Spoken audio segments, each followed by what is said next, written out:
Welcome to IndieWatch.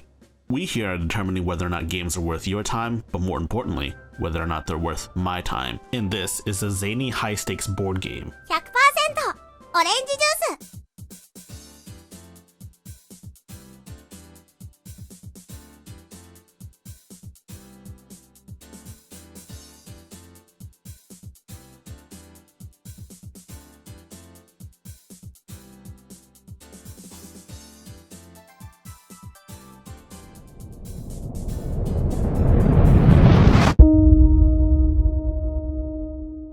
If you like our content, please enable notifications, like, subscribe, share with your friends, and join our Discord server in the description below. Orange Juice, the prolific developers of games like the Suguri series and a bunch of other games I've honestly never played before, comes their most popular game, like by far their most popular game. It's actually kind of crazy. 100% オレンジジュース 100% Orange Juice is a 4-player online party game.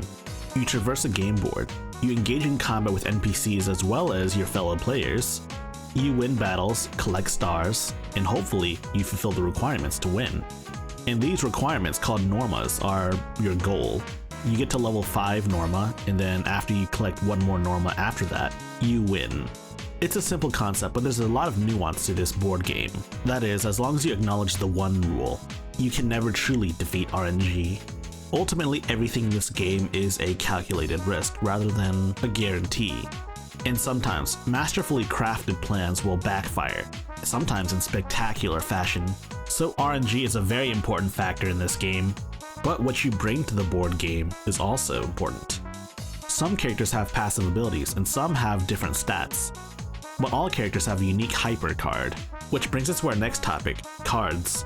Rather than bringing your own deck to the game, what you do is instead bring 10 cards to the game.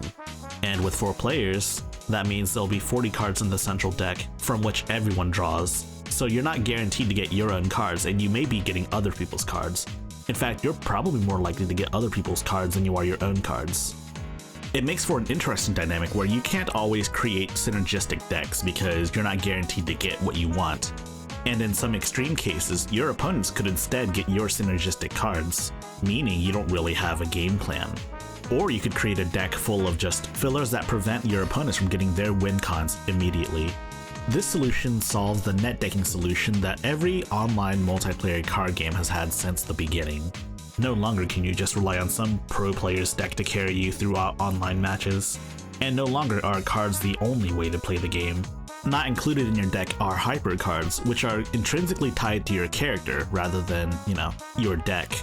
That said, you'll never naturally draw your opponent's hyper card, though through some tomfoolery shenanigans and events and cards and whatnot, you may occasionally end up with another player's hyper card, so be wary. It creates a very engaging gameplay loop where you have to manage your risks. You have to try to screw over your opponents while achieving your own goals, and just maybe avoid getting screwed over by RNG. Because ultimately, RNG is your main opponent here. Aside from, all of the NPCs and players you'll have to battle using the battle system, and these random seagull enemies. These guys suck. If you land on a battle space, or you choose to battle an opponent, you have the option to use a card before battle, and then if you're attacking first, you roll to attack, and the defender can choose to either defend or evade. Defend allows you to mitigate damage done to you, depending on the difference between your attack roll and defense roll. Of course, you're guaranteed to take a minimum of 1 damage if you defend. Evasion lets you totally avoid damage if you roll higher than whatever the attacker rolled. If you roll the same number or a lower roll than your attacker, then you take all the damage. Also, your character stats influence dice rolls. For example, if you have a character with +1 attack, that means they can roll anywhere between a 2 and a 7. Of course, negative stats exist, except you can't roll less than a 1, so yeah. You'll have to choose your battles wisely depending on who you're playing as and who your opponents are. Now it's time to talk about the single player. The base game comes with 4 campaigns that you can play, though you have to select one at the beginning to play. There's also 4 difficulties to select from, the difficulties affecting how well your opponents roll. And upon totally completing the first campaign, you unlock access to all of the other base game campaigns, as well as the ability to play any DLC campaigns as well. And yeah, being that this is a crossover game, the plot is kind of light, and it's kind of a excuse plot, but what the heck, it's okay. And also completing these various campaigns unlocks cosmetic rewards as well. Now let's talk about the in-game shop.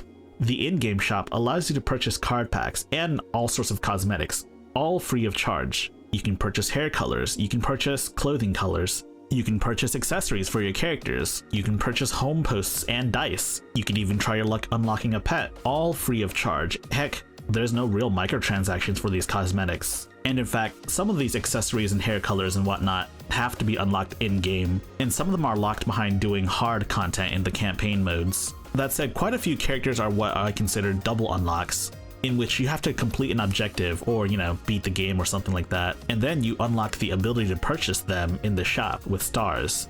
And there are quite a few characters that are locked behind DLC, though this game has been out for 9 years, and the developers still update the game quite frequently and add characters to it. And they also run special events around the holidays. Now that's what I call dedication. And all of this without resorting to microtransactions that are exploitative in nature. No paid for loot boxes. Heck, not even paid for cosmetics. Everything has to be unlocked in the game, and you have to play the game to really earn it. Except for, of course, new characters. I should also mention that none of the base characters in the game have voices unless you, buy the core voice packs. And you know what? I'm totally fine with supporting Orange Juice. So online is tied to Steamworks, meaning you can use all of Steam's features like, joining them in-game in order to join their rooms. You can also just browse every lobby using the lobby browser, just select a random room and join it. That said, there's no real easy matchmaking system, so it's not like matchmaking you can just press a button and just play immediately. And yeah, all of your opponents can see all of your customizations to your characters. This is definitely the way the game was meant to be played. Oh yeah, I forgot to mention something. Every character has a unique theme when they achieve a Norma, and honestly some of the themes are just bangers straight up. So yeah, that's a nice little bonus. Ultimately, is the game worth $7? Well, yeah, dude, it definitely is worth $7 at base price as well. And the game itself goes on sale very frequently. Heck, you may even have this game in your library, you might not even know it. Fruit Bat Factory gave away a bunch of free copies in the year 2020 to promote people staying home during the pandemic. And if you don't have the free copy of 100% Orange Juice, then there's also a demo that you can try out as well. I don't actually know if the demo's been updated or anything like that though, so yeah, there is a demo. That said, if you and 3 friends wanted to play this game, you could just buy the 4-pack for $15. If you guys split the 4-pack, then it comes up to around $3.75 per person. That's a pretty good deal. The real question is if you want to pay for $88 worth of DLC after buying the full game. So that's the full game and 33 pieces of DLC, each DLC averaging around $2.99 per DLC. If you like the game enough, sure, why not? Also, there's a free rotation of DLC characters, so you aren't compelled to buy all of the DLC characters if you don't want to. You can try out some DLC characters first,